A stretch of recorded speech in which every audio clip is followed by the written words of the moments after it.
하겠습니다. 사랑해 주님 감사합니다. 하나님 오늘도 거룩한 아버지 하나님 주의를 허락하여 주셔서 좀 예배드리고 또 이렇게 온라인에서 하나님 청년들과 모여서 함께 말씀을 나눌 수 있도록 인도해 주신 은혜를 감사드립니다. 하나님 오늘 또 하나님께서 우리에게 주시는 말씀을 통해 하나님이 어떤 분이신지 깨닫고 또 하나님의 말씀을 통해 우리의 삶에 적용하고 나아갈 때 이 풍파 많은 세상에서 그리스도인으로서 정말 하나님의 믿음을 지키며 주님 자녀로서 순종하는 삶을 살아갈 수 있도록 주님 힘내려 주시고 능력 허락하여 주시옵소서. 우리 진일이와 주님 함께 해주셔서 또 코로나 때문에 이렇게 다시 한국에 있는데 하나님 그의 앞길도 하나님께서 인도해 주시고 주님의 서단 길로 하나님 주님 인도해 주실 줄 믿습니다. 하나님 이 시간을 잘 보내서 정말 신앙적으로나 학업적으로나 하나님 더욱더 발전하고 주님 앞에 영광 돌리는 귀한 시간 될 수 있도록 주님 인도하여 주시옵소서. 우리 아직 오지 못한 청년들도 많이 있는데 우리 사랑의 교회 청년들 주님께서 지켜주시고 어느 곳에 있든지 보호하여 주시고 늘 주님과 동행하는 우리 사랑의 교회 청년부 다 될 수 있도록 인도하여 주시옵소서. 살아계신 예수님의 이름으로 감사하며 기도했습니다. 아멘. 자, 오늘은 시편 23편. 시편 23편인데요. 시편 23편은 되게 유명한 시편이야. 아마 많이 이제 들어보기도 하고 찬양도 있고 여러 가지 여러 가지 이제 시편인데 세 번역 성경으로 우리 한 절씩 읽어보도록 하겠습니다. 제가 1절 먼저 읽을게요. 네. 선한 목자 다윗의 노래이고 주님은 나의 목자시니 내게 부족함이 없어라. 나를 푸른 풀밭에 누이시며 쉴만한 물가로 인도하신다. 나에게 다시 새 힘을 주시고 당신의 이름을 위하여 바른 길로 나를 인도하신다. 내가 비록 죽음의 그늘 골짜기로 다닐지라도 주님께서 나와 함께 계시고 주님의 막대기와 지팡이로 나를 보살펴 주시니 내게는 두려움이 없습니다. 주님께서는 내 원수들이 보는 앞에서 내게 잔치상을 차려주시고 내 머리에 기름을 부으시어 나를 귀한 손님으로 맞아주시니 내 잔이 넘칩니다. 진실로 주님의 선하심과 인자하심이 내가 사는 날 동안 나를 따르리니 나는 주님의 집으로 돌아가 영원히 그곳에서 살겠습니다. 아멘. 자, 우리 세 번역 성경으로 읽으니까 조금 낯설지 이게. 네. 조금 의미가 다른데 개역개정 성경 혹시 지금 성경 있어 지금? 네. 성경 개역개정으로 우리가 좀 익숙한 개역개정으로 다시 한번 같이 제가 한 절 읽고 돌아가면서 읽어보겠습니다. 여호와는 나의 목자시니 내게 부족함이 없으리로다. 그가 나를 푸른 초장에 누이시며 쉴만한 물가로 인도하시는도다. 내 영혼을 소생시키시고 자기 이름을 위하여 의의 길로 인도하시는도다. 내가 사망의 음침한 골짜기로 다닐지라도 해를 두려워하지 않을 것은 주께서 나와 함께 하심이라. 주의 지팡이와 막대기가 나를 안위하시나이다. 주께서 내 원수의 목전에서 내게 상을 차려주시고 기름을 내 머리에 부으셨으니 내 잔이 넘치나이다. 나의 평생의 선하심과 인자하심이 정녕 나를 따르리니 내가 여호와의 집에 영원히 거하리로다. 아멘. 우리 이 성경 말씀이 좀 더 익숙하죠? 우리한테는? 네. 기억해준 성경이. 그 성경을 읽을 때 항상 낯설게 읽어봐라 하는 그런 말이거든.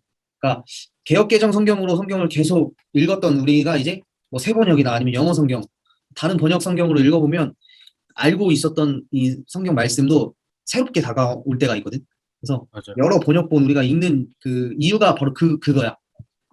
어떤 새로운 의미, 좀 다른 의미를 우리가 이 성경 번역 또 다른 번역을 통해서 우리가 알 수 있기 때문에 새 번역 성경으로 한번 읽어봤고 시편 23편은 진일이가 많이 이거 좀 접해봤던 시편이야?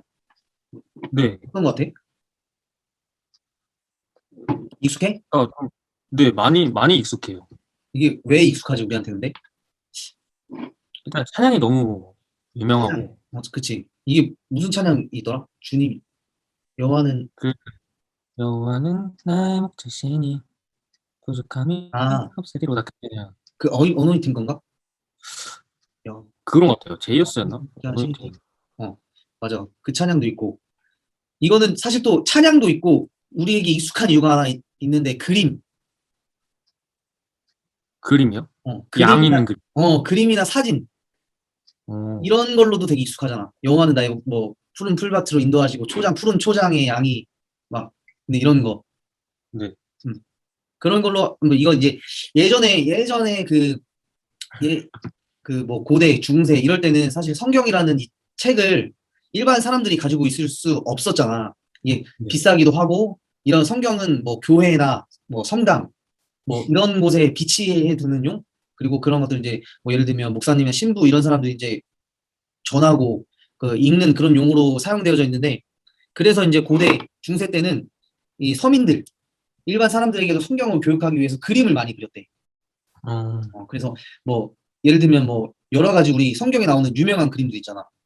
뭐 네. 미켈란젤로의 천지창조 그리고 뭐 이런 주님 나의 목지 푸른 초장 이런 것도 있고 여러 가지 그런 그 그림으로 성경을 교육하기 위해서 그래서, 음, 그래서 우리가 좀 익숙할 거야 그림으로 이 시편 23편도 이따가 이제 보면서 시편 우리가 익숙한 시편 23편에 대한 그림을 잠깐 이제 뒤에 볼 수 있는데 자, 이 내용을 일단 좀 알아보면 시편 23편은 일단 여호와는 나의 목자시니라는 이제 제목을 붙일 수가 있고 이 시편 23편이 어떤 시편이냐면 여호와를 신뢰하거나 확신하는 노래라는 거지.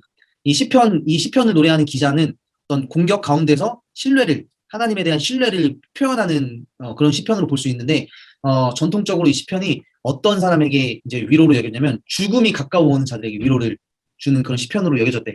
예를 들자면 이런 구절 때문에 그런 거지. 내가 사망의 음침한 골짜기로 다닐지라도 그리고 내가 여호와의 집에서 영원히 살리로다. 이런 두 구절을 봤을 때 이제 옛날에 이제 죽음을 앞둔 예를 들면 신방을 가잖아. 그래서 네. 죽음을 앞둔 임종을 앞둔 사람들한테 가서 이 시편 23편을 읽어주면서 죽음 앞에서 그들에게 위로를 주는 그런 시편으로 이제 많이 사용되어졌다는 거죠. 이 시편을 시작하는 은유, 그러니까 은유라는 건 무슨 말인 줄 알지, 진아? 네. 하나님을 목자로 표현하고 있고, 그리고 이 시편 기자는 자신을 양으로 표현을 하는 거야. 하나님이 목자이고, 자기가 양이다. 근데 이 시편 23편에 이 시편 23편을 고백하는 사람은 누구일까? 다윗이요. 다윗이잖아. 네. 다윗, 그걸 생각해보면 좀 되게 특이하지?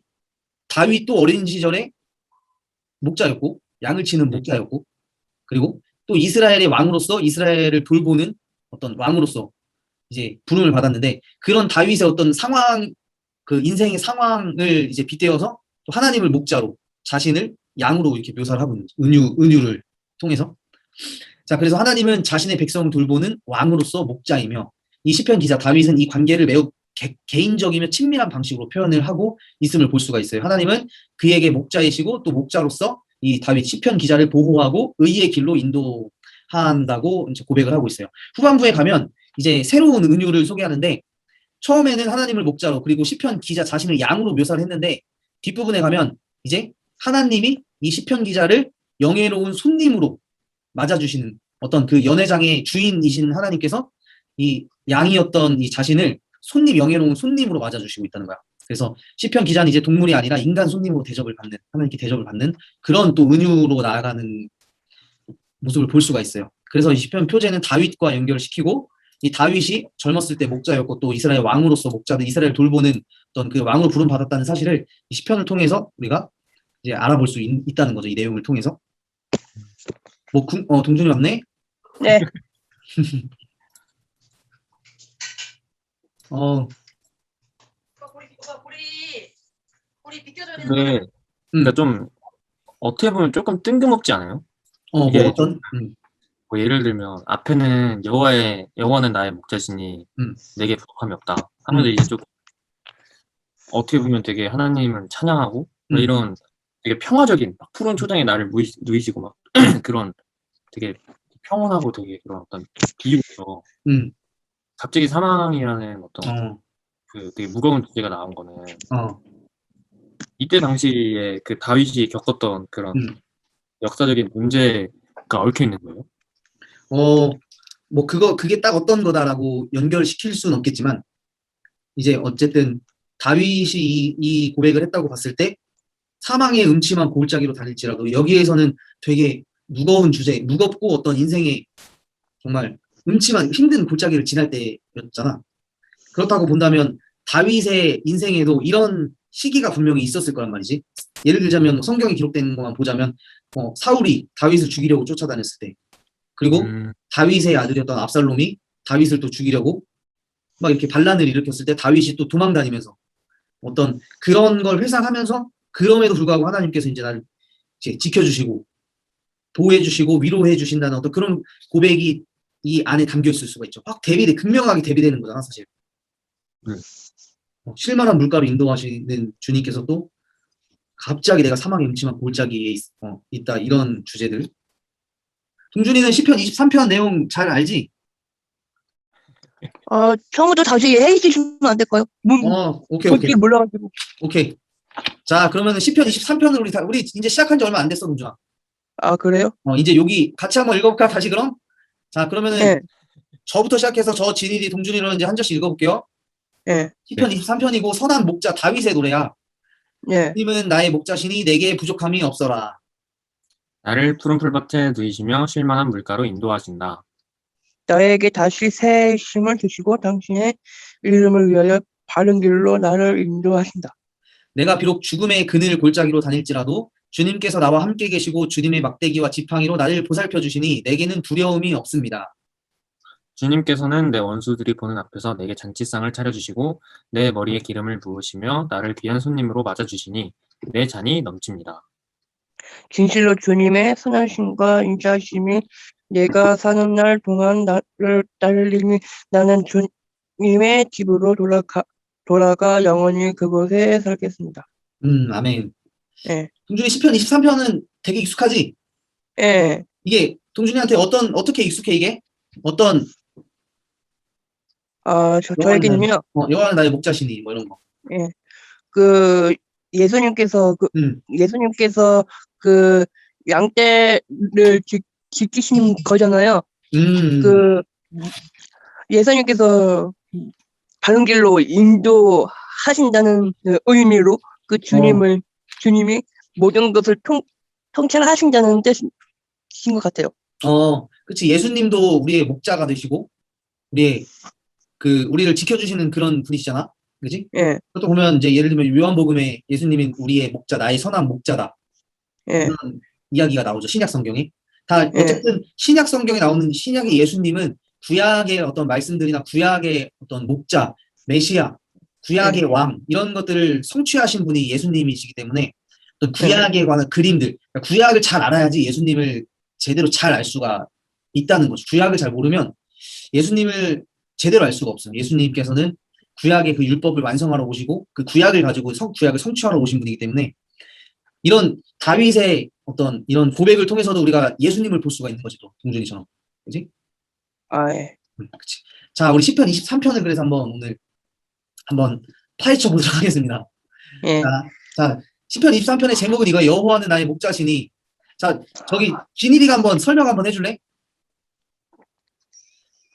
이거 어쨌든 지금 진일이는 일단 한번 했는데 진일이가 아주 잘 설명을 해줄 거야, 동준아. 네. 한번 들어보자.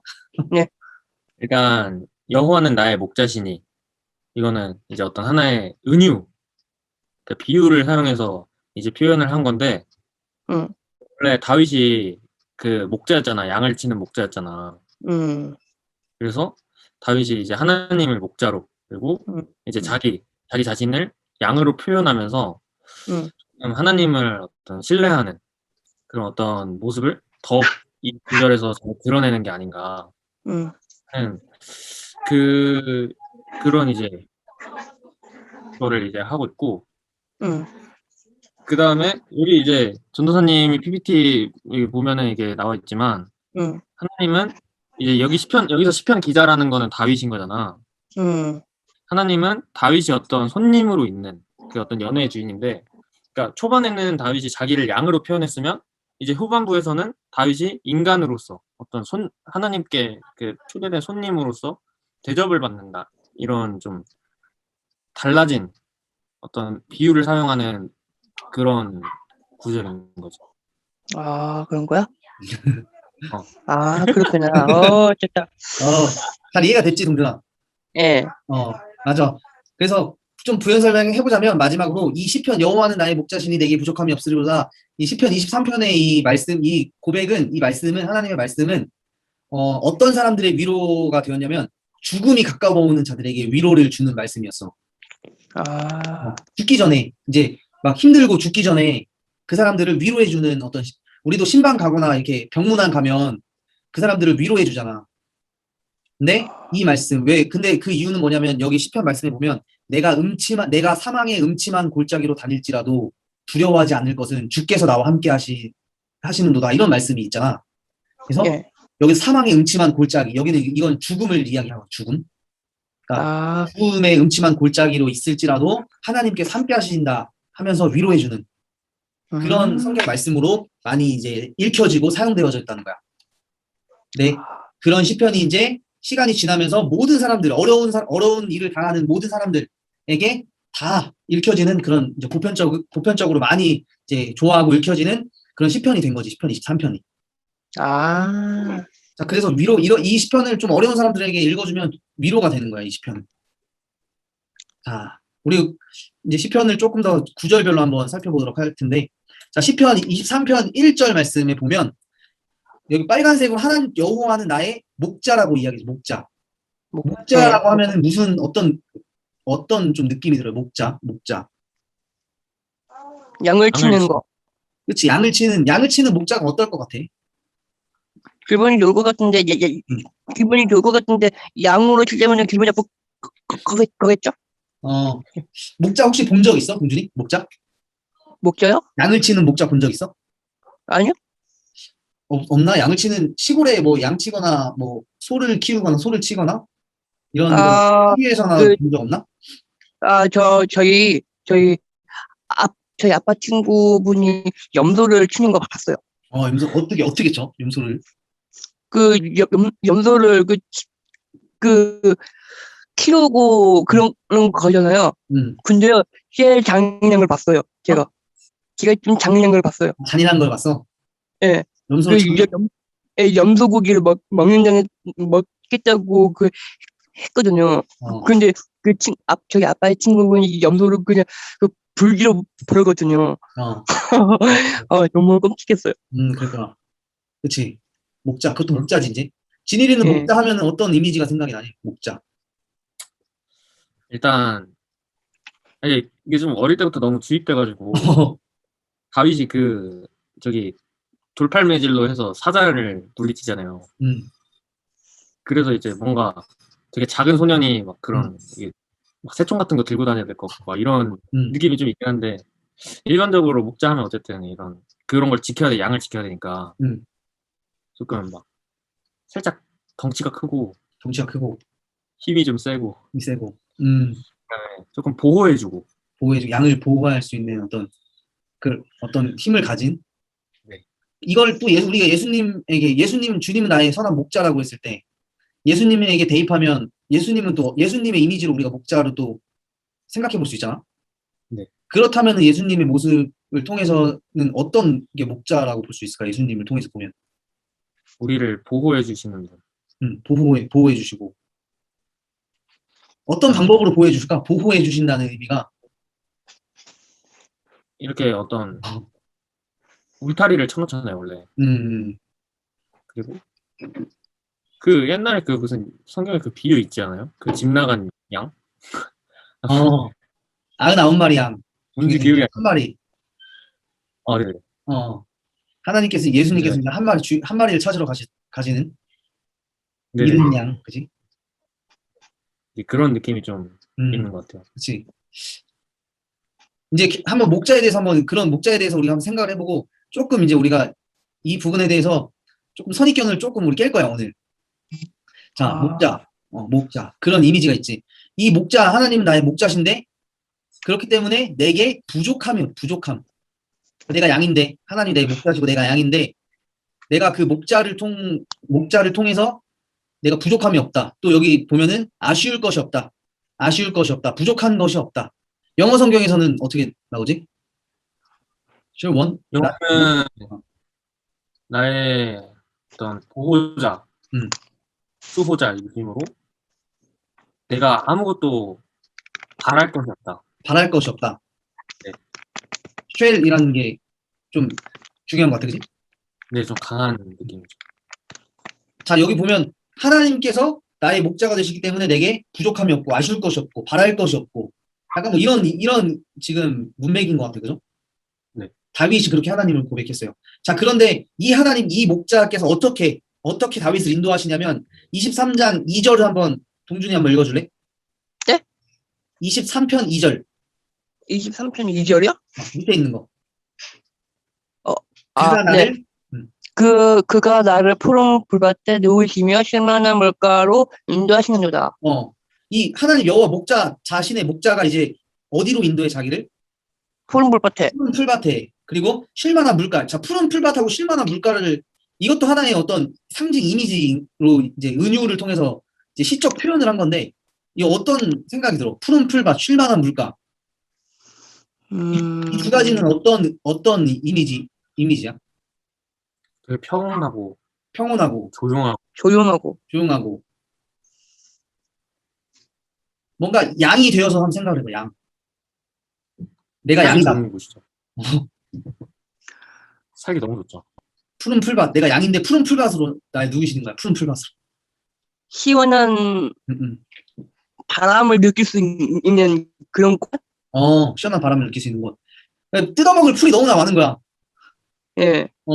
막 진수성찬인 거지. 막 풀이 뭐 종류대로 막 다 푸른 풀밭에 거기에다 이제 날 눕혀놓으시고 내가 거기를 누리게. 그리고 쉴만한 물가. 이 물을 또 항상 먹을 수 있는 그렇죠. 그런 곳으로 나를 인도해 주신다는 거지. 가고 싶어요. 가고 싶어. 하나님께서 이제 동준이를 이런 푸른 풀밭과 쉴만한 물가로 인도해 주시고 있어, 이미, 동준아. 아, 그래요? 이미 이제 인도해 주시고 있는 거야. 자, 여기 보면은, 여기도 비슷해요. 푸른 풀밭, 푸른 목장, 잔잔한 물가. 자, 근데, 자, 여기 이제 시편 23편에 다윗이 고백하는 게, 나의 목자, 내게 부족함이 없다. 왜냐? 그가 나를 푸른 풀밭에 누이시고 쉴만한 물가로 인도하신다. 우리가 뭔가 되게 풍요롭고, 되게 좋고, 뭔가 풍족하고, 뭐 이제 우리 인생에 빗대어 보면 다 잘 되는 거야. 돈도 많이 벌고, 뭐 학교도 좋은 학교 가고, 뭐 여자친구도 이쁜 여자친구 만나고, 결혼도 잘하고, 아기도 잘 낳고, 뭐 다 잘 되는 거야. 그래서 다윗이 지금 이 목자 하나님을 찬양할 것인가 한번 이제 생각을 해보는 거지. 자, 여기 보면 사실 이제 이 그림에서 보면 우리가 생각하는 건 이런 그림이었죠. 네. 그렇죠? 그가 나를 푸른 풀밭에 누이시며 쉴만한 물가로 인도하시는도다. 우리가 이 구절을 생각했을 때는 아마 이런 그림들이 떠올랐을 거야. 예. 그렇지? 여기 보면 왼쪽 위에도 보면 저 푸른 풀밭의 양들, 그 물가. 오른쪽에 안을 보면 여기 이제 우리나라인 것 같은데, 아무튼 이런 예수님이 또 이제 양을 돌보시는 목자로서. 자, 그러나 현실은 어떨까? 현실. 저 다윗이 고백했던 그 이스라엘 중동 땅의 현실은 어떨까? 아무것도 없죠. 이런 곳일까? 아니죠. 사실 이거는 이제 성경의 배경을 잘못 이해하고 그린 그림들인 거야, 이 그림들은. 사실 실제는, 너 오늘 청소기 돌렸어, 안 돌렸어? 나 여기.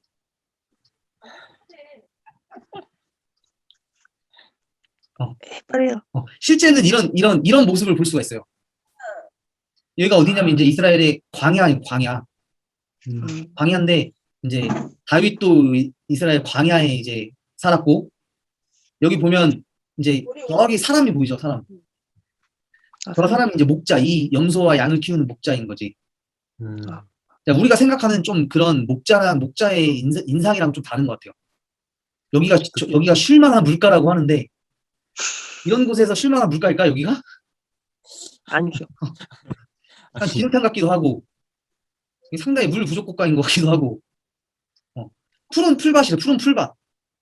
그거는 천국이라고 생각을 한 것 같은데. 천국이라고. 네. 근데 네. 다윗이 알고 있는 어떤 쉴만한 물가와 푸른 풀밭은, 다윗은 아마 이런 곳은 잘 몰랐을 것 같아. 왜냐면 다윗이 살던 그 이스라엘에는 이런 곳이 없거든. 그러니까 다윗은 몰랐지, 사실. 다윗이 생각하는 것은 이런 곳이었을 거야, 아마. 그런데 이제 여기는 이제 건기, 비가 안 올 때 유대 광야는 정말 더워요. 이렇게 이제 그나마 웅덩이에 물이 좀 있고, 여기도 물을 마실 수 없는 그 진흙탕, 이런 물이지만, 이제 여기에 비가 오는 우기 때는 어떻게 될까? 이곳이 우기 때는 이렇게 변해요. 어머나. 이제 여기 아까 뭐 비슷한 광야나 다른 지역이긴 하지만, 여기는 비가 많이 또 한 6개월 정도 비가 또 오면은 이렇게 길이 생기는 거야. 물길이. 물가가 생기고, 그 옆에 이제 이런 푸른 초장, 푸른 풀밭. 이제 이런 걸 보면은 어떤 다윗이 생각하는 푸른 풀밭과 쉴 만한 물가를 우리가 이해할 수가 있겠죠. 그러니까 우리도 이 그림을 보면서 한번 생각해 볼 수 있는 것은 우리는 성경을 보고 시편 23편을 보면 자꾸 이 그림을 생각한다고. 내가 정말 풍족하고 뭔가 다 이루어질 것 같고 하나님이 나를 정말 사랑으로 보호해 주시면서 저렇게 끌어안으시고 양처럼 이렇게 보호해 주시고 약간 그런 목자의 상을 우리가 생각할 수 있는데 다윗이 생각한 목자상은 저런 거와는 조금 거리가 멀 것 같아. 여기서 질문이요. 질문. 그 예수님이 보시기에는 그야 당연히 아까 그 그림이랑 똑같은 건데 그 예수님이 보시기에는 그 이런 모양이잖아요. 근데 그 사람의 보기에는 당연히 다윗이 본 그 그림으로 생각을 한 것 같아요. 예수님도 사실 예수님이 어디 사람이시지? 어디에서 태어나셨지? 그죠? 이스라엘에서 태어나셨지. 네. 예수님 우리 보면 자 우리 성경을 한번 찾아서 한번 읽어보자. 여기 보면 네. 자 마태복음 1장 1절을 한번 찾아보세요. 마태복음 홍준이가 질문을 잘해줘서. 마태복음이죠? 네. 잠깐만요. 마태복음 1장 1절. 1절. 한번 동준이 읽어줄래? 네, 할게요. 아브라함과 다윗의 자손 예수의 수두의 계보라. 자 여기 보면 예수님이 누구의 자손이래? 아브라함이요. 그치. 아브라함과 누구의 자손? 다윗의 자손. 그치. 그러니까 예수님도 지금 아브라함이 있었던 곳, 다윗이 있었던 곳, 그 예수님이 아브라함과 다윗의 자손으로 오신 거잖아. 이스라엘에 예. 태어나신 거잖아. 그러니까 예. 다윗이 생각했던 어떤 양의 목자와 양 이런 이미지도 예수님도 똑같이 생각하셨을 거야. 같은 이스라엘 땅에서 태어나시고 그 문화권에서 태어나셨기 때문에.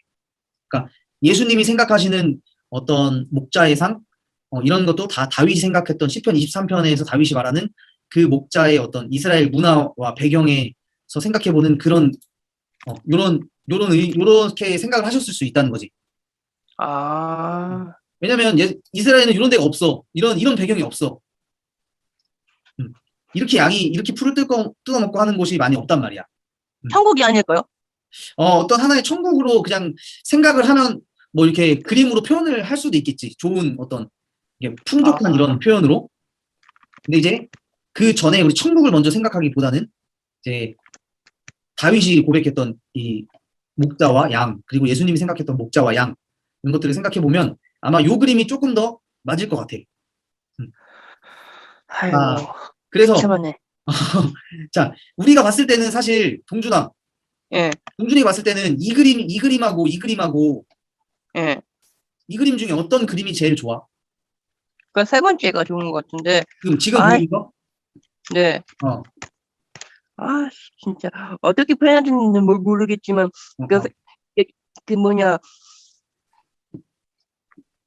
첫 번째고 두 번째는 더 비참하고요. 이게 좀 좋은 것 같아요. 그치. 우리는 사실 이 그림을 여기에서 보이는 이 초록 색깔 이 그림을 가장 좋아할 것 같아. 우리들은. 그지? 나도 그럴 것 같아. 나도 셋 중에서 어디 갈 거냐고 하면 나도 여기 갈 것 같아. 천국. 딱 봐도 좋아 보이잖아. 네. 내가 양이어봐. 내가 양으로서 어디 갈 거냐고 하면 여길 가는 게 좋겠지. 그지? 예.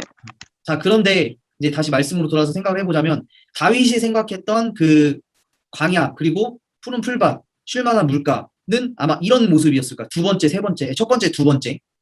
자, 근데 이제 다윗의 입장에서 생각해 보자면 이렇게 건기 때는 비가 안 오는 이런 광야에서 이런 광야를 보내다가 비가 와서 조금이라도 이렇게 풀이 나고 하면 얼마나 풍족할까. 첫 번째 그림보다는 많이 풀은 없지만 다윗이 살아갔던 그 이스라엘의 입장에서 보면은 되게 물도 많은 거고 되게 풀도 많은 거거든 사실. 자, 하나님께서는 우리를 이런 곳으로 인도해 주시기 때문에 부족함이 없으리로다 그렇게 다윗은 고백하고 있었던 거고. 자, 3절을 한번 23편 3절을 한번 지디리가 한번 읽어줄래?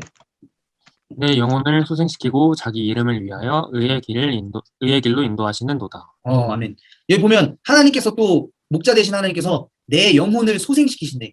이 소생 여기는 이제 다시 힘을 주시고 뭐 생기가 넘치게 하시고 생기를 북돋아 주시고 영혼을 회복시키시고 이렇게 번역을 할 수가 있다는 거죠. 그 하나님께서는 내 영혼, 우리의 마음인 영혼을 다시 이렇게 다시 새롭게 해주시는 분이라는 거지. 자, 그래서 이 밑에 보면은 그 노란색으로 이렇게 형광펜 칠해져 있는 곳 있죠.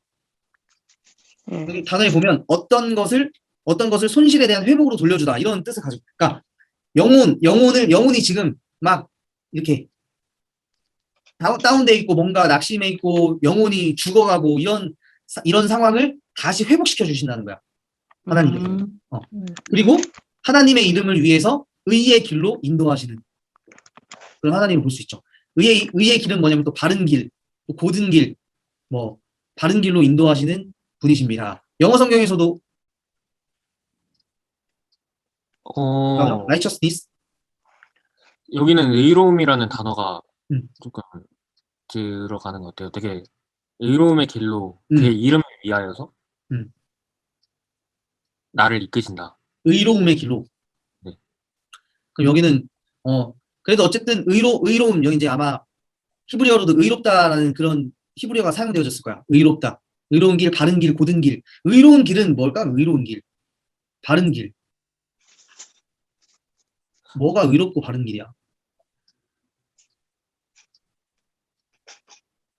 의로운 길, 하나님이 날 의로운 길로 인도해 주신대.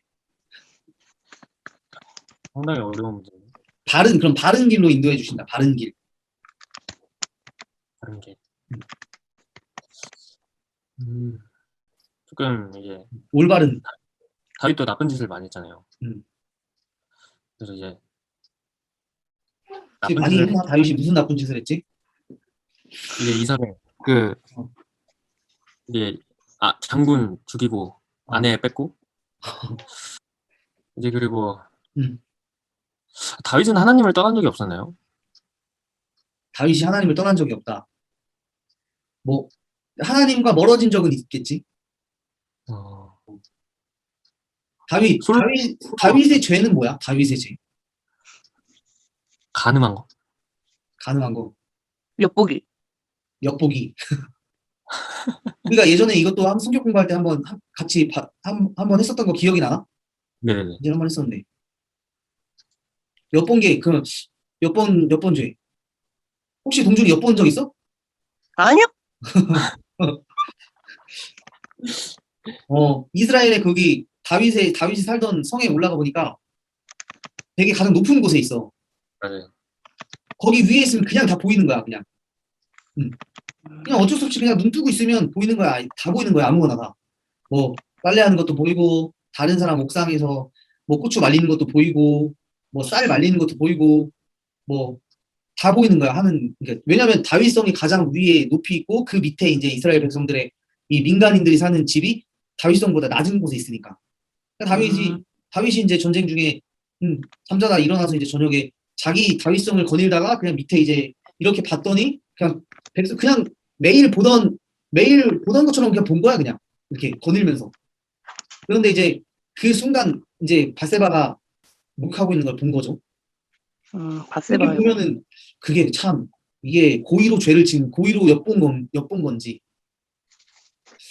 그게 참 그냥 매일 똑같은 그냥 그런 거닐었던 건데, 사실 그래서 다윗의 이제 죄는 사실 엿본 것이 죄라기보다는 사람이 실수는 할 수 있잖아. 그죠. 실수는 할 수 있는데 그걸 이제 그만하지 않고 그의 남편을 죽이고 또 죽음까지 몰아내고 또 아내를 빼앗아 오고 그런 이제 십계명의 죄를 또 다윗은 어겼던 거지. 그러니까 그게 죄라면 이제 죄겠죠. 그래서 어찌 보면은 이 바른 길로 인도해 주신다는 것은 죄로부터의 멀어지는 어떤 그런 길로 하나님께서 올곧은 길로 인도해 주신다라고 볼 수가 있을 것 같아요. 근데 하나님께서 이제 우리가 이제 목자라는 걸 항상 기억하고 이 성경을 읽으면 이 목자가 양을 바른 길로 인도할 때는 어떻게 인도할까? 잘 타일러서 이렇게 아유 양아 이쪽으로 와 하면서 이렇게 인도하는 거야. 어떻게 인도를 하는 거야? 그냥 채찍으로 하면 되잖아요. 채찍으로 이제 여기 이제 아까 주의 지팡이와 막대기.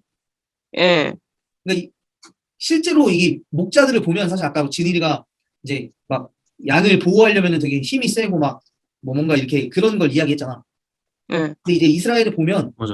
다윗 같은 경우에는 다윗은 사실 그렇게 보면은 목자의 어떤 반열에 오르기는 좀 어려웠던 것 같아.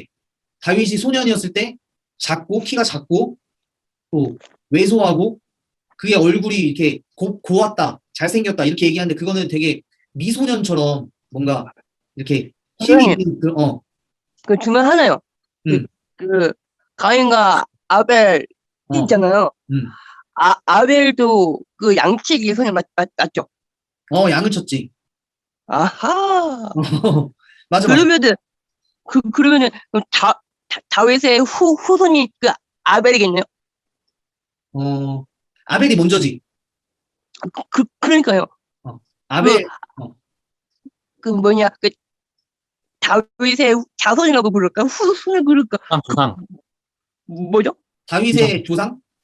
아, 조상이구나. 그러니까, 아, 그러니까 이게 순서가 이렇게 되는 거지. 아담과 하와가 있고, 그 다음에 아벨, 가인과 아벨. 아벨 있고, 그 다음에 쭉 내려와서 다윗이 있는 거지.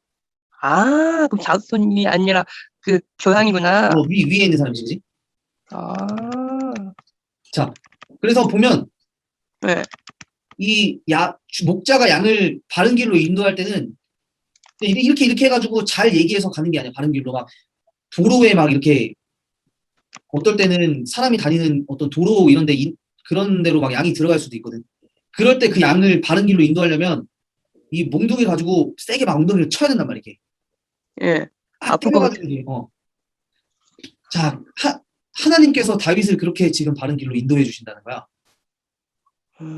그러면 하나님께서 우리를 바른 길로 인도해 주신다라는 우리에게 적용을 했을 때는 이제 어떻게 하나님께서 우리를 정말 항상 사랑해 주셔서 나를 바른 길로 인도해 주신다라는 이야기보다는 내가 조금 어떤 잘못을 하거나 내가 바른 길로 가지 않을 때 하나님은 우리에게 엄청난 큰 채찍을 가하셔서라도 우리를 바른 길로 인도해 주시는 분이시라는 거지.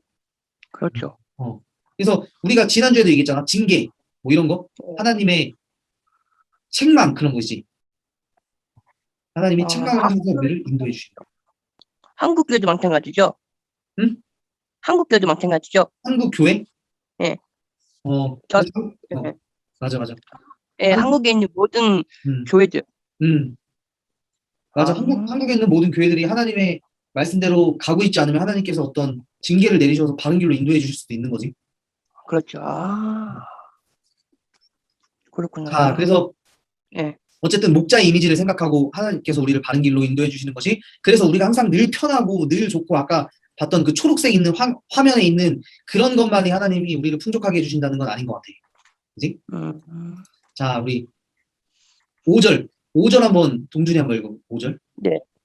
주께서 내 원수의 목전에서 내게 상을 차려주시려고 기름을 내 머리에 부으셨으니 내 잔이 넘치나이다.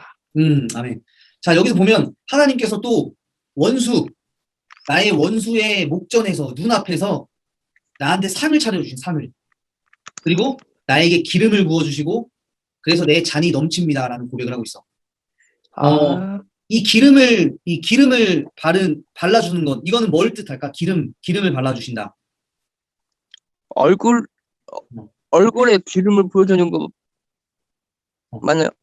자, 구약 성경에서 기름을 이렇게 발라주는 장면들이 많이 나오는데, 어떤 사람들에게 기름을 이렇게 발라줄까? 왕이 될 사람들이요. 지도자가 될 사람들, 그지? 거룩 네. 사람들.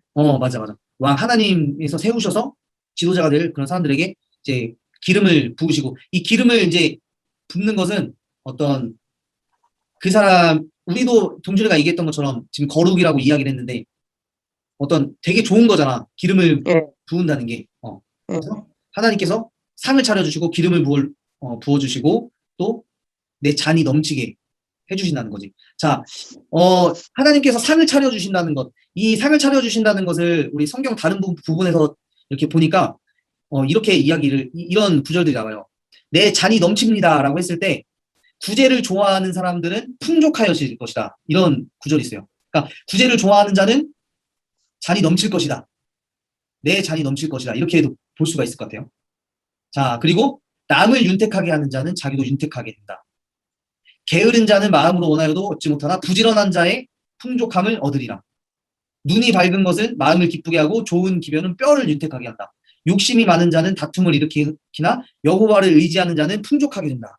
그러니까 이 공통적으로 여기서 나오는 풍족해진다, 뭐 풍족함을 얻을 것이다, 윤택하게 된다, 풍족하게 된다 이런 말을 봤을 때 하나님 다윗처럼 하나님을 의지하고 하나님께 나아가는 사람들은 풍족하여질 것인데 첫 번째는 구제를 좋아해서 남을 도와주는 사람, 남을 윤택하게 하는 사람들은 자신도 풍족하여질 것이다. 뭐 이렇게 이제 이야기를 하고 있는 것 같아요. 잠언에서는. 자, 이제 하나님께서 우리가 이제까지 살펴본 거는 정리를 해보자면 하나님이 푸른 풀밭으로 인도해 주시고 쉴만한 물가로 인도해 주시고 내 영혼을 소생시켜 주시고 그리고 또 뭐였죠? 바른 길로 인도해 주시고 그리고 내 원수의 목전에서 내게 상을 차려 주시고 기름을 부으시고 내 잔을 넘치게 내 인생을 풍족하게 윤택하게 해주신다 이렇게 고백을 하고 있어요. 장주쌤 안녕하세요. 안녕하세요. 오늘 시편 23편으로 하고 있어요. 시편 23편 말씀은 잘 아시죠? 네, 여호와는 나의 목자시니. 네. 장주쌤 저기 여호와는 나의 목자시니라고 했을 때 네. 어떤 그림이 떠오르세요 혹시?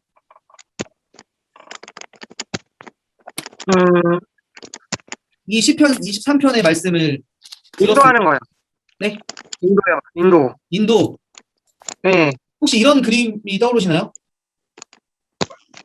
네. 혹시 이런 그림, 이 그림하고 이 그림 중에 어떤 그림이 더 좋으세요?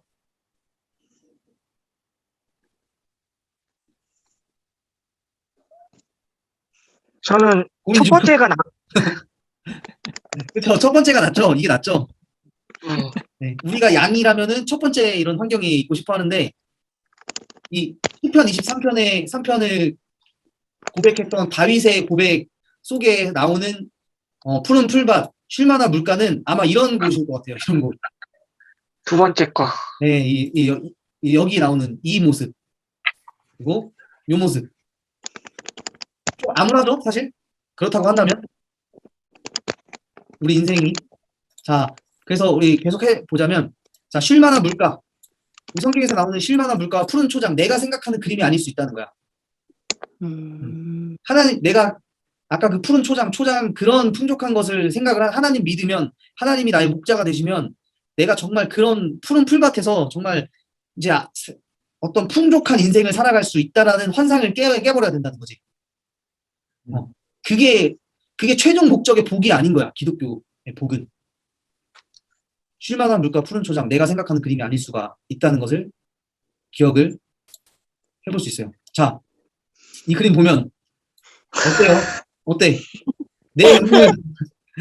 내 영혼을 돌이켜주시고 원수의 목전에서 내게 기름을 부으시고 술상을 거하게 차려주신다. 아까 네. 그 말씀에 내 잔이 넘치나이다 이렇게 했잖아. 내 잔이 넘치나이다. 네. 어떤 번역에서 보면 이렇게 번역을 했어요.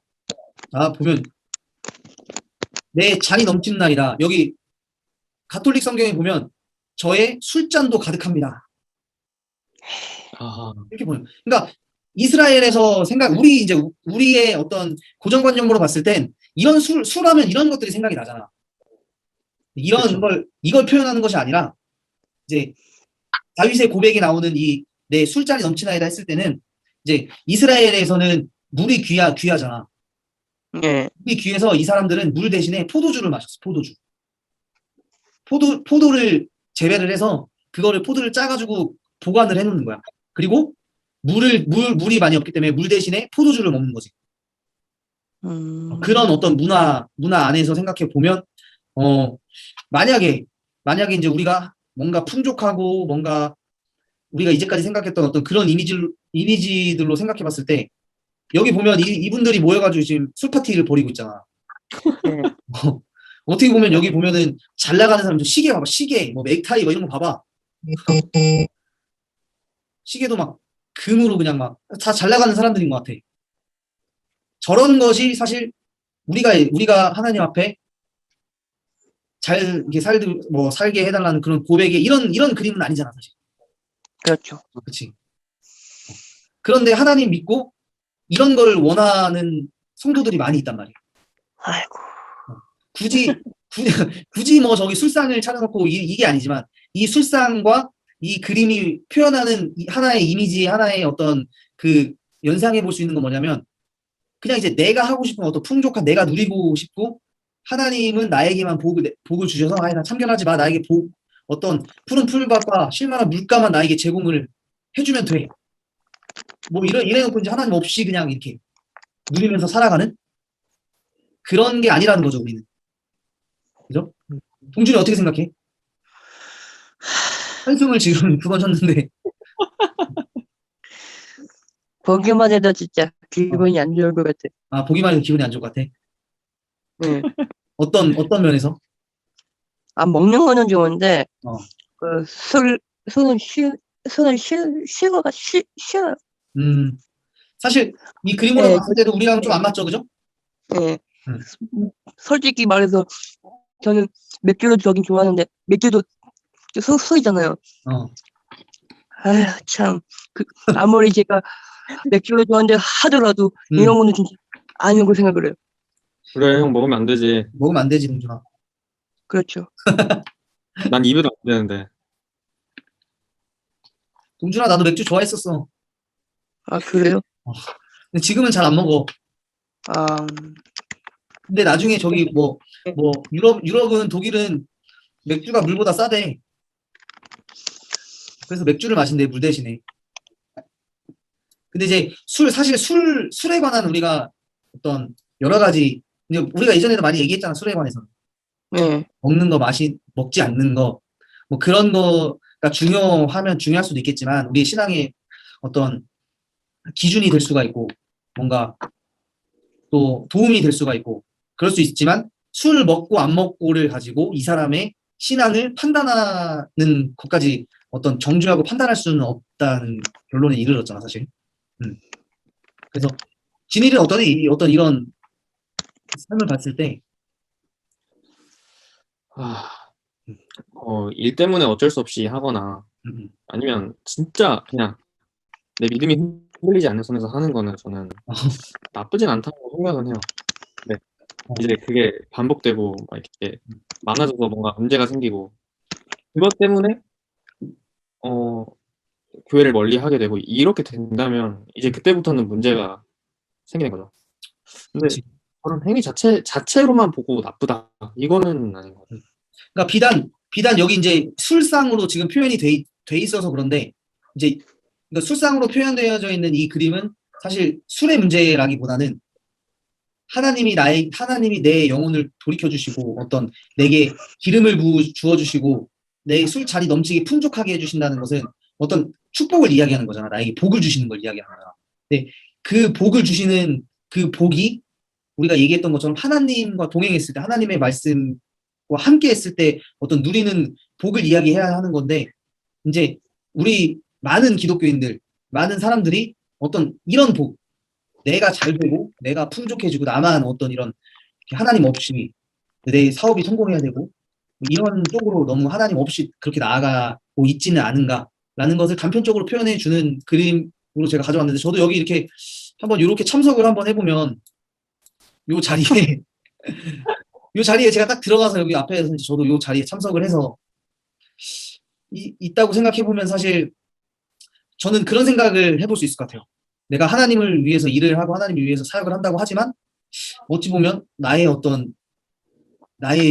명예를 위해서 나의 지위를 위해서 나의 어떤 내가 존경받고 내가 내 이름을 떨치고 어떤 목사로서 유명한 목사가 되고 뭐 약간 이렇게 나아가는 길이 아닐까. 그렇게 나아가면 안 되지 않을까. 그런 생각도 해보게 되네요. 황종쌤은 좀 어떻게 생각이 드세요? 이 그림을 연상으로 해서 어떤 하나님이 주신 복의 어떤 의미를 잘못 우리 신앙인들이 생각할 수가 있다고 생각이 드는데. 이거 보면은 네. 성경에서 술은 취하지 말라고 나와 있거든요. 네. 근데 여기서 보면 술잔에 가득 차고 마시다 보면은 술이 취하고 술 취한 사람이 어떤 행동으로 인해서 잘못을 저질 수 있다고 생각해요. 네. 마시면 적당히 마시는 게 선을 지키는 게 좋은데 어느 순간 선이 넘어가면 이 술로 인해서 다른 사람이 불행해질 수도 있어가지고 음. 근데 이걸로 해서 내 잔에 넘치게 하나이다 그거는 술 이야기는 아닌 것 같아요. 아, 그렇죠. 성경에서 의미하는 숫자는 이런 의미가 아닌 것 같아요. 그렇죠. 지금 우리가 이야기했던 의미가 이 술 먹고 하는 이야기를 했던 것이 아니라 여기서 말하는 이제 하나님이 내 잔이 넘치게 하나이다. 이렇게 하나님이 주시는 복을 이야기하는 거잖아요. 여기 보면. 그죠? 하나님이 상을 베풀어 주시고 내 복이 넘치게, 내 잔이 넘치게 해주신다라는 하나님의 축복을 이야기하는 건데 그 하나님의 축복은 사실, 하나님은 우리를 바른 길로 인도해 주시고 우리의 목자로서 우리를 바른 길로 인도해 주시고, 또 우리를 어려운 상황에서 우리를 내 원수의 목전에서 내게 상을 차려주시고 기름을 부으시고 내 잔이 넘치게 해주시는 그런 축복을 주시는 그런 목자의 상으로 우리를 이렇게 양처럼 돌봐주시는 분이신데 우리는 마치 쉴만한 물가 푸른 초장 이런 것들을 우리가 생각하는 방식으로 생각을 할 수 있다는 거예요. 그래서 여기도 마찬가지 하나님께서 우리에게 주시는 그런 축복들이 세상 사람들이 말하는 어떤 잘 되는 복 이런 쪽으로 우리가 그리스도인들이 생각을 할 수가 있다는 거죠. 그거는 성경적으로 맞지 않다는 이야기를 하고 있는 거죠 지금. 그러니까 이 그림은 사실 단편적인 예를 보여주는 어떤 여기 보면 아까 이야기했듯이 이분들이 사실 누구신지는 모르겠지만 저 인터넷 가져왔는데 여기 보면 사실 뭐 이런 곳에 가서 우리는 뭐술 먹고 할 일은 없겠지만 사실 이런 데 가서 술을 마시고 또 즐기고 이렇게 하시는 분들은 사실 어느 정도 위치를 가지고 계신 분들이라고 볼 수가 있거든 사실. 아무리 뭐 진일이가 아무리 술을 먹는다고 해서 이런 데 가서 마시겠어 사실 매일. 그냥 진일이는 포장마차 가는 건 편의점 앞에 가서 맥주나 한 캔 따는 거지. 이런 데 가지 이런 데 못 간단 말이야. 동준이도 아무리 술이 마시고 싶으면 그냥 한강 가서 맥주 한 잔 먹고 라면에 맥주 먹는 거지 여기 가서 이렇게 비싼 돈 주고 못 먹는단 말이야. 그지 동준아? 예. 왜냐면 이게 없어. 이게 필요하잖아 이게. 그지 동준아? 예, 돈이죠. 근데 우리한테는 저런 돈이 없단 말이야. 그것도 하나의 축복인 거지. 우리에게 하나님이 주시지 않으셔서. 그런데 있으면 갈 수도 있잖아. 그지? 어떻게 보면 이 그림을 보면서 우리가 하나님이 주신 복, 하나님 다윗에게 주신 복, 그 복의 어떤 진짜 우리가 느껴야 할 복이 무엇인가, 어떻게 받아들여야 할까 그런 것들을 좀 생각해 볼 수 있을 것 같아요. 형제들 무슨 어떤 의미인지는 이해가 하셨죠? 네. 그래서 우리가 성공하는 거 다 중요하지만 하나님께서 바른 길로 인도해 주신다는 거 항상 기억하시고 자, 여기 보면 이제 우리 마태복음 7장 말씀을 우리 형조쌤 한번 읽어주시겠어요? 마태복음 7장이요? 네, 여기 화면에 제가 밑에 해놨거든요. 네. 7장 13, 14절. 조금으로 들어가라 멸망으로 인도하는 문은 크고 길이 넓어서 그리 들어가지 자가 많고 생명을 인도하는 문은 좁고 길이 협착하여 찾는 자가 적음이라. 아멘. 자, 이 말씀도 우리가 많이 들어본 말씀일 거예요. 좁은 문으로 들어가라. 뭐 그리스도인들은 좁은 문으로 가야 된다. 그리스도인들은 그 남들이 가지 않는 어떤 거룩한 길로 가야 되기 때문에 사람들은 그런 뭐 좁은 문으로 가는 사람들 많이 없다. 이렇게 이야기하는 많이 들어봤죠. 3절에 보면 다윗이 하나님께 얘기해요. 나에게 다시 새 힘을 주시고 당신의 이름을 위하여 바른 길로 인도해 주신다. 이 바른 길이라는 거 아까 우리 의의 길 이야기했죠. 의의 길. 그러니까 그리스도인들은 거룩한 길, 의의 길로 가야 하는데 그 의의 길로 들어가는 사람들은 많이 없다는 거야. 의의 길로 가는 사람들은. 왜냐하면 그 길이 어때서? 그 길이 좋았어요. 좁아서. 네. 그 길이 좁아서. 의의 길로 가는 것은 곧 생명으로 인도하는 길로 우리가 볼 수가 있잖아요. 예, 되도록이면 천국이라고 생각하면 되죠. 그치. 하나님 나라에 가는 그 길. 또 한편으로 얘기하자면 우리가 그리스도인으로서 살아가는 길, 그지? 예. 살아가는 길. 자, 여기 보면 여기 이 그림이 어디냐면 로마의 앞비아라는 그런 옛날 고대 로마의 가장 오래된 도로예요, 도로. 여기 보면 아직도 이런 길이 이렇게 남아져 있는데, 여기는 사실 예전에 이때 당시 고대 당시에 이 길이 되게 잘 닦여져 있던 길이었대. 그래서 이탈리아 로마에 보면 로마 시내에서부터 이탈리아 저기 남부까지 이제 쭉 연결된 어떤 가도라는 거죠. 근데 여기를 이제 제가 한번 가봤는데, 로마에서부터 혹시 나폴리 들어봤어요? 나폴리도 있고 폼페이였나? 이렇게 화산에 다 덮인 데가 어디지? 네, 폼페이요. 거기가 폼페이지. 이제 네.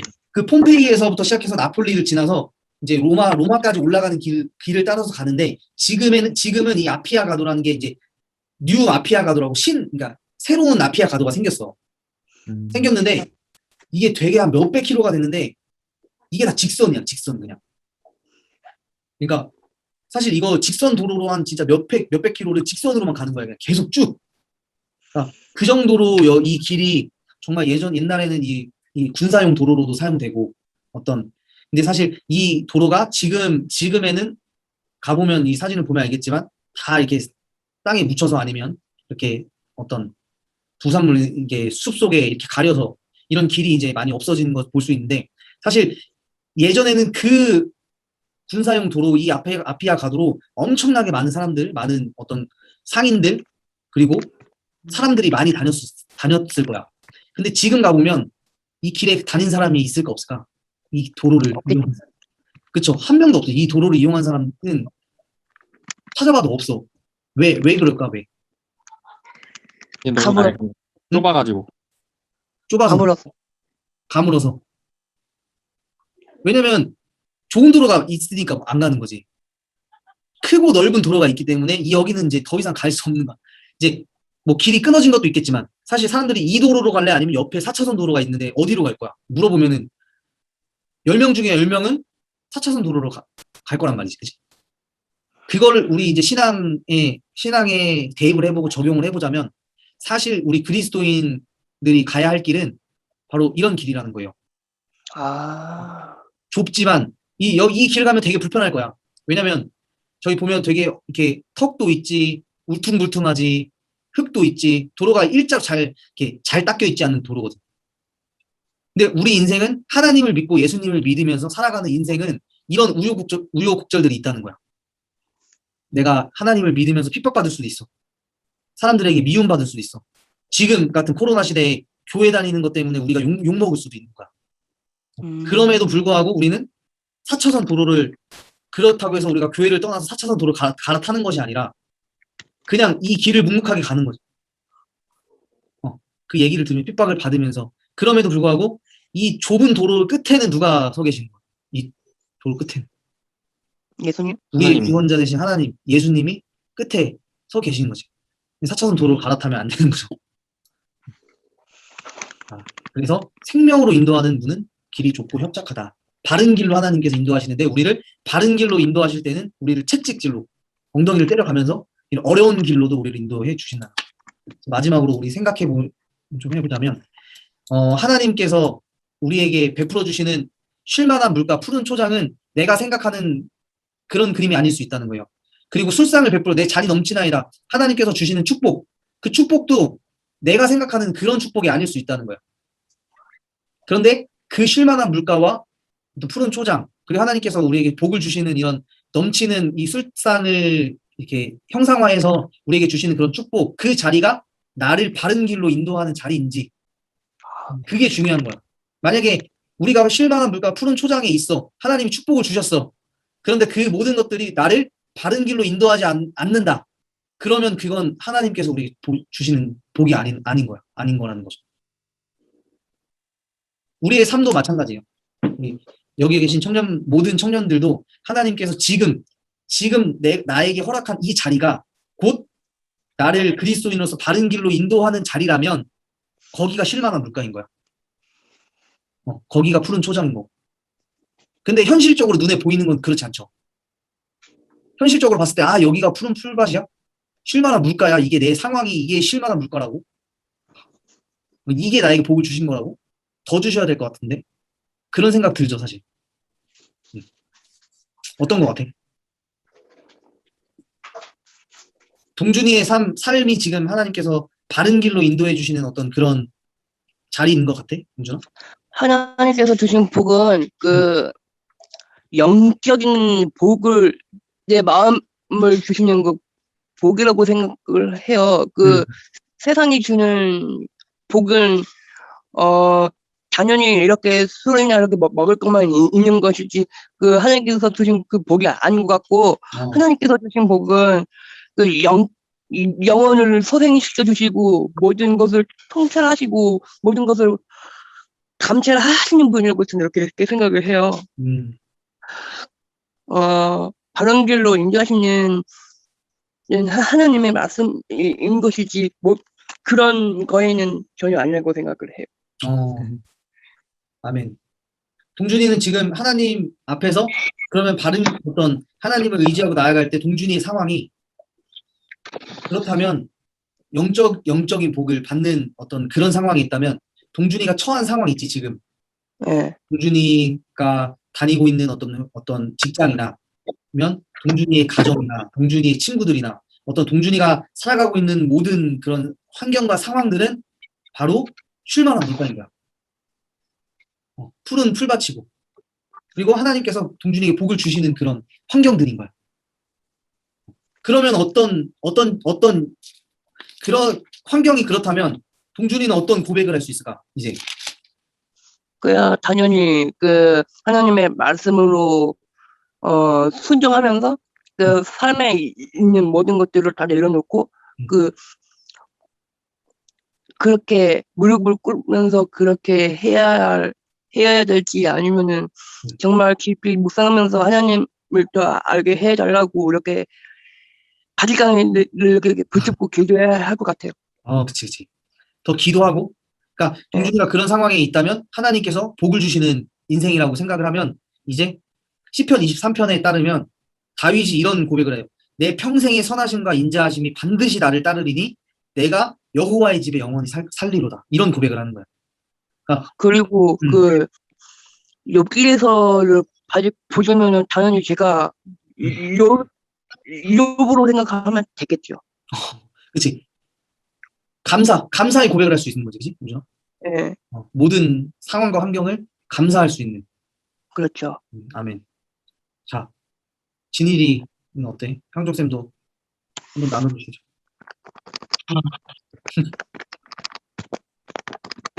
하나님이 인도하시는 방법은 좀 사람마다 다른 이제 방법으로 인도를 하시잖아요. 뭐 누구에게는 복을 주신다던가, 아니면 누구에겐 고난을 주심에도 그걸 통해서 뭔가를 깨닫게 하신다던가 이런 게 있는데, 좀 어떻게 보면 불공평하다는 생각이 들 수 있지만, 제가 이제 좀 많이 이렇게 느끼는 것 중에 하나는 어쨌든 하나님은 감당할 수 있을 만큼의 시련을 주시지 않나. 그래서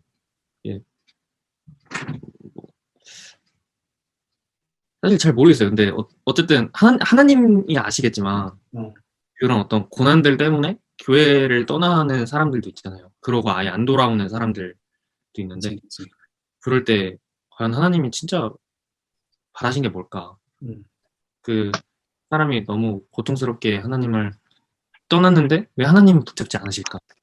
이런 것들에 대한 원망도 들지만 당장 저한테 있어서는 그래도 조금 더 어떤 고난들이 있어도 이게 하나님이 이래서 하신 건가? 라는 생각이 들려고 많이 노력은 하고 있는 것 같아요.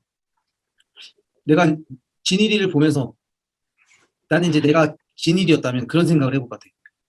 그러니까 현실적으로 우리가 생각을 해보는 믿음은 신앙은 사실 현실과 이렇게 이제 추상적인 것만은 아니잖아 사실. 현실과 연결이 되어 있는 건데 어떻게 보면 야 내가 코로나 전에 어떤 부푼 꿈을 가지고 영국에 유학을 간 거야. 근데 재수없게 코로나가 터졌어. 그래서 뭐 이도 저도 안 되고 거기서 갇혀 있다가 뭔가 내 계획대로 막 되지도 않고 그러다가 뭐 온라인 수업하고 유학 간 것 같지도 않고 어떻게 보면 지금 다시 한국에 다시 들어와가지고 이제 어쨌든 학업은 이어나가고 있겠지만 어떤 생각했던 유학의 어떤 그런 생각 그런 길이 지금 어떤 펼쳐지지 않고 있는 거죠. 어떻게 보면 답답한 거지 사실. 그렇다고 봤을 때 야, 내 이 상황이 정말 여기가 정말 이 상황이 실만한 물가 푸른 풀밭 이것이 나에게 가장 좋은 길일까? 이걸 생각해 봤을 때 진일이를 지금 이런 코로나 상황 가운데 어떤 학업의 길을 이런 식으로 인도해 가시는 어떤 전체적인 상황도 있지만 진일이 하나님 한 분이 진일이를 아신다고 봤을 때 너를 이런 상황 가운데 처하게 해주시고 여기가 이 상황을 통해서 너가 하나님께 더욱더 나아가고 하나님이 원하시는 바른 길로 가고 있는 어떤 그런 어떤 시간인가 어떤 그런 과정인가라는 것을 더 잘 생각해보고 그게 맞다면 그게 너가 그런 생각이 들고 하나님과 더욱더 가까워지는 어떤 시간으로 이 상황들을 보낸다면 거기가 하나님이 원하시는 푸른 풀밭 내가 생각하는 그 초록색의 그런 푸른 풀밭이 아니라 하나님이 원하시는 그런 푸른 풀밭일 수 있다는 거지. 뭐든지 그렇게 적용을 해보면 조금 내 처한 상황을 조금 더 잘 신앙적으로 잘 해석하고 적용하고 이제 나아갈 수 있지 않을까 그런 생각이 드는 것 같아. 왜냐면 좀 그렇잖아 지금 상황이 그지? 상종쌤은 어떠세요? 상종쌤의 상황.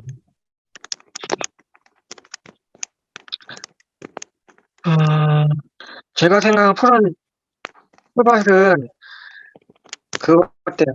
사회가 회사에서 일하고 학교에서 수업 듣고 뭐 상처받고 오잖아요. 네. 어려운 뭐 친구와 싸우든 뭐 어려운 상황에서 제가 마음의 안식을 느낄 수 있는 공간, 되게 푸른 초원이라고 생각해요. 혹시 지금 그런 푸른 풀밭 쉴만한 물가를 경험하고 계세요? 예, 경험하고도 있고 경험한 적도 있고요. 또 한 발자국 더 나아가자면 그 자리 그런 어떤 푸른 풀밭 쉴만한 물가라는 이 자리가 상종쌤을 하나님이 원하시는 바른 길로 인도하시는 어떤 그런 자리인가요?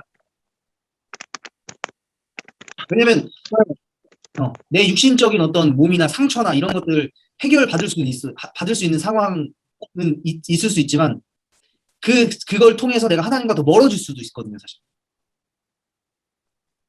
그러면 거기는 내가 생각했던 그 그림이랑 다른 거야.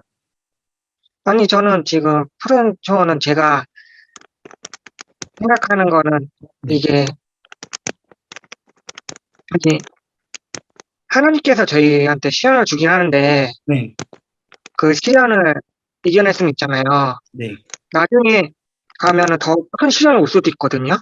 네. 더 심한 어려운 상황 오면은 오히려 그 전께 약하다고 생각할 수 있을 정도로 저희를 단련해 주시는 것 같아요. 어찌 보면 그게 이제 바른 길로 인도해 주시는 어떤 그런 네네. 생각해 볼 수 있죠. 네네네. 그래서 이제 뭐 말씀을 정리를 해보자면 정말 우리가 처한 상황 다 각자 다르잖아요. 우리 청년부들 그리고 여기 참석하지 못한 청년들도 각자 처한 상황이 다 다른데 결국 그런 상황들은 그 보이는 상황, 그러니까 이게 보여지는 현상이란 그런 것이 중요한 것이 아니라 내 마음에 내 믿음으로 지금 이 내 어떤 상황이 하나님께로 더 나아가는 길이라 하나님께 내가 더욱더 가까이 나아가는 것 같다. 예를 들자면 내가 더 말씀을 보고 싶고 하나님을 찬양하고 싶고 예배를 한 번 더 드리고 싶어 하는 어떤 마음의 감동들이 오고 하나님 말씀대로 살아가려고 하는 어떤 그 노력들이 내 안에서 밀려온다. 라고 했을 때 우리의 상황들은 내가 생각하는 어떤 좋은 그림이 아닐 수 있지만 그 상황은 하나님이 생각하실 때는 아주 좋은 그림이라는 거죠. 하나님 원하시는 그림이 될 수 있다는 거죠. 그래서 우리가 어떤 상황을 바꾸려고 탓하기보다는 우리가 하나님께로 집중을 하고 있는지 그걸 먼저 이렇게 생각을 해본다면 우리의 상황 가운데 우리가 고백할 거는 감사로 마치게 될 수 있는 것 같아요. 그죠? 감사의 고백으로. 자, 이렇게 해서 모두 힘을 내시기 바라고 저희 뒤에 여기 이제 저희 동네에 파는 피자 헐이라는 데가 있어요. 근데 아까 오자마자 피자 헐에서 피자 한 판을 시켰어요. 그래서 이따가 이제 저녁에 먹으려고. 나중에 나중에 저기 조금 완화되면 내가 여기서 피자 한 판 사갈게. 3X 라지, 3X 라지가 15,000원이야. 야, 18인치인가? 나중에 한번 모임 있거나 했을 때 제가 주일날 보고 혹시 시간 되면은 나중에 한번 사가도록 하겠습니다. 자, 그렇게 하고 제가 이 다음 주에 광고를 하나 할게요. 다음 주에 우리 동산교회랑 이제 성경 퀴즈 대회를 할 거야. 네, 동산교회 성경 퀴즈 대회를 할 건데 주제는 레위기 그리고 시편, 우리 이제까지 공부했던 시편, 그리고 넌센스 퀴즈, 성경 상식, 그리고 일반 교회 상식 뭐 이런 거 해가지고 이제 문제를 낼 건데, 그래서 오늘 그 목사님하고 저하고 해가지고 같은 시간에 지금 제가 문제를 배포를 할 거예요. 예상 문제집을 배포를 할 거야. 그래서 제가 청년부 카톡방에다가 예상 문제지를 올려줄게요. 그러면은 그 예상 문제지에 나와 있는 그 문제 중에서 이제 성경 퀴즈 문제가 나올 거예요.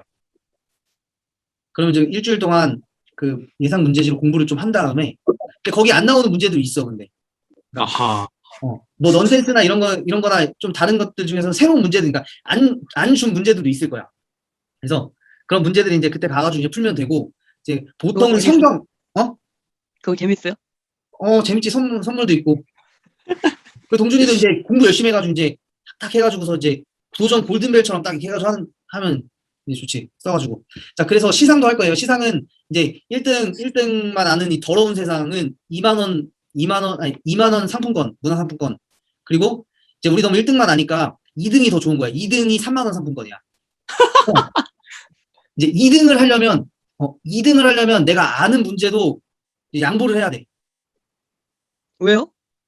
2등이 상금이 더 크단 말이야. 3등은요? 3등은 없어. 1등, 2등하고 이제 나머지는 이제 참가상을 줄 건데, 그래서 1등이 좋은 것만은 아니야. 1등이 금액이 더 낮아. 2등이 좋아. 2등이. 그래서 막 1등 하고 싶어가지고 막 다 맞출 필요도 없고, 그래서 이제 2등을 좀 이렇게 대접해 줄 수 있는 어떤 그런 마음으로 이제 그래서 재밌게 그렇게 또 진행을 한번 이벤트성으로 한번 해서 한번 하도록 하겠습니다. 공부 열심히 해오시고, 향 선생님 그때 참석할 수 있으시죠? 한번 생각해볼게요. 네, 그때 와가지고 그때는 저희 얼굴 보여주셔야 돼요. 이거 이제 저기 정답지를 보여줘야 되기 때문에 그때 이제 저쪽 동산교회에서도 온다고 하니까 재밌게 한번 해보도록 하죠. 7시 반. 네. 제가 그 올려드릴게요. 지금 동준아 공부 열심히 해야 된다. 네가 2등 했으면 좋겠어, 동준아. 동준이 형 2등은 내가 할 거야. 어차피 1등은 향종이 형이거든. 아니, 그쪽에서도 할 수도 있어. 그쪽. 거기도 좀 만만치 않을 거야. 아하. 공부 열심히 해서 다음 주에 뵙도록 하겠습니다. 저랑 목사님은 참가 안 하고 그냥 문제 출제만 할 거예요. 네, 그리고 어딨어요? 우리는 정답을 이미 다 알아. 목사님하고 나는. 아, 그래요? 답지가 다 있기 때문에 그렇게 하고 다음 주에 또 보는 걸로 그렇게 하도록 하겠습니다. 한 주 잘 보내시고, 누가 기도해주고 마칠까요? 동준이 형이요. 동준이가 한다고 딱 있네, 그지? 네. 그럼 할게요. 네. 사랑하는 하늘 아버지 하나님 감사합니다. 오늘은 주님의 말씀을 묵상하고 주님과 함께 동행해 주시옵소서. 아버지 하나님, 이제는 주님을 더 가까이 더 깊이 알기 원합니다. 아버지를 통해서 늘 주님과 함께 이 말씀을 통하여 아버지의 말씀대로 인도하여 주시옵소서. 주님의 말씀 가운데 늘 주님과 함께 늘 재밌고 즐거운 날이 되었기를 원하옵나이다. 모든 것에 충만하기를 원하오며 예수님의 이름으로 기도합니다. 아멘. 감사합니다. 우리 한 주 또 잘 보내고 다음 주에 또 보도록 하겠습니다. 고맙습니다. 네.